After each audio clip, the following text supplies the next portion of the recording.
Leaving Brianna to her own, Hidir proceeded to walk to the next door. As he walked, he could hear someone talking to herself. He then began to knock, but to no avail. So he decided to open the door himself, and he found the door unlocked. Hidir then entered the room. Hidir saw a frog talking to a turtle as he entered. Suddenly, the door slammed behind him, causing the occupants of the room to snap their heads to look in his direction. A bit rude to enter someone's room without knocking. Hidir explained that he knocked, but with no response given. No matter, you can come join our conversation if you'd like. As Hidir walked towards them, the frog made a sudden request.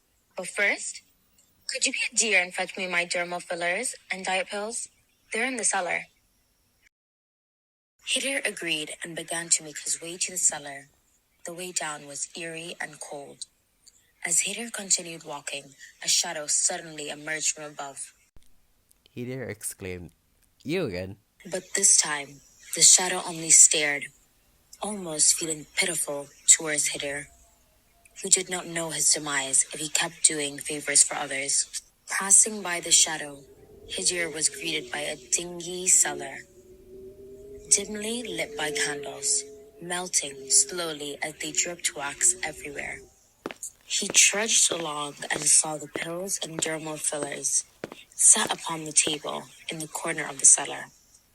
On the way back up, the shadow was nowhere to be seen, as though it was never there to begin with. Returning back to the frog's room, he saw the frog sitting on her chair facing the window. You're back. That was quick. I usually take ages to get to the cellar. My name is Barley, by the way. I've been here for 30 years. You must be wondering why a beautiful frog like me is in this asylum.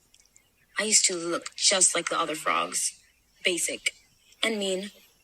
But other frogs were worse than me. Saying hurtful words about how I was. Too freckly for a frog? Or too fat for a frog? I kept hearing these words my whole life. And I even started believing them. A once innocent frog, tainted by society and their beauty standards, I started to look for ways to become flawless, delving into the world of plastic surgery.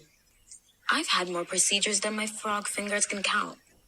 By the end of it, I was just a shell of who I used to be. The bright and loving frog, now long gone. One day, a strong storm washed the whole frog town away, leaving only me and the book in the empty creek.